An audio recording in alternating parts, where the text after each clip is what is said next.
প্রথম জুলাই শহীদ আবু সাঈদ হত্যা মামলার রায় ঘোষণা করল আন্তর্জাতিক অপরাধ ট্রাইব্যুনাল। রায় 2 পুলিশ সদস্যকে মৃত্যুদণ্ড এবং 3 জনকে যাবজ্জীবন দেওয়া হয়েছে।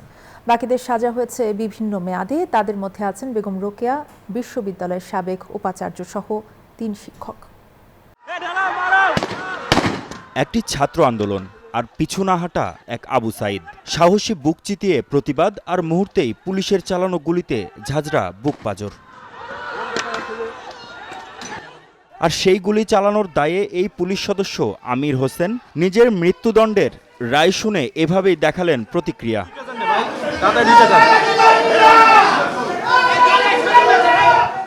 বৃহস্পতিবার প্রথম জুলাই শহীদ আবু সাঈদ হত্যা মামলার রায় জানায় আন্তর্জাতিক অপরাধ ট্রাইব্যুনাল। রায়ে সরাসরি গুলি চালানো পুলিশ সদস্য আমির হোসেন ও সুজন চন্দ্র রায়কে মৃত্যুদণ্ড দেন আদালত। 3 জনকে যাবজ্জীবন ও বাকিদের দেয়া হয় বিভিন্ন মেয়াদে কারাদণ্ড। একজনকে জেলে যতদিন ছিলেন সেই মেয়াদকেই সাজা হিসেবে গণ্য করে মুক্তির নির্দেশ দেন বিশেষ আদালত। একজন হচ্ছে আমির হোসেন, তিনি এএসআই, সুজন চন্দ্র ইনি কনস্টেবল। এই 2 জনের মৃত্যুদণ্ডে দণ্ডিত করা হয়েছে। আরিফুজ্জামান জীবন, রবিউল ইসলাম নয়ন, বিভূতিভূষণ মাধব, এই 3 জনকে যাবজ্জীবন কারাদণ্ডে দণ্ডিত করা হয়েছে। 10 বছরের সাজা হয়েছে এই ছাড়া ডক্টর হাসিবুর রহমান বাচ্চু, তিনি রোকেয়া বিশ্ববিদ্যালয়ের সেই হতভাগা ভিসি। রায়ের পর্যবেক্ষণে ট্রাইব্যুনাল বলেন, আবু সাঈদ 2 হাত প্রসারিত করে দাঁড়িয়েছিলেন, ভেবেছিলেন তার সামনে মানুষ আছে, কিন্তু তিনি বুঝে উঠতে পারেননি সামনে অমানুষরা দাঁড়িয়েছিল। হায়নার মতো তারা এত নিষ্ঠুরভাবে এইভাবে বুক চিতিয়ে দেওয়ার পরে যারা গুলি করতে পারে তাদেরকে তো মানুষ হিসেবে গণ্য করা যায় না।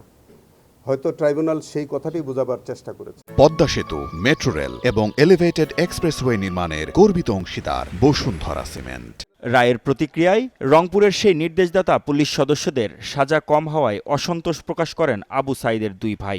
আপিলের কথাও জানান তারা। যারা ঊর্ধ্বতন কর্মকর্তা ছিল তাদের কারো ফাঁসি হয়নি, এই ক্ষেত্রে আমাদের অসন্তুষ্টি আছে। আমাদের পরিবারের পক্ষ থেকে কমল বড়ুয়ার বিচারে অসন্তুষ্ট আমরা প্রকাশ করছি। এদিকে আপিলের কথা জানিয়েছে আসামি পক্ষ। আমরা যথাযথ সময়ের মধ্যে এবং এটার আপিল করব এবং প্রত্যাশা রাখি যে আপিলে আমরা ন্যায় বিচার পাবো।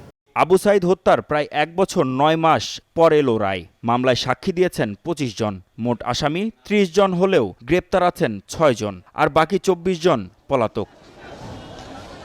আজ এই রায়ের মধ্য দিয়ে আন্তর্জাতিক অপরাধ ট্রাইব্যুনালের বিচারিক প্রক্রিয়া শেষ হলেও আইন অনুযায়ী আপিল বিভাগের দরজা খোলা রয়েছে, যেখানে রায় চ্যালেঞ্জ করে ন্যায় বিচার চাওয়ার সুযোগ থাকছে উভয় পক্ষের জন্যই।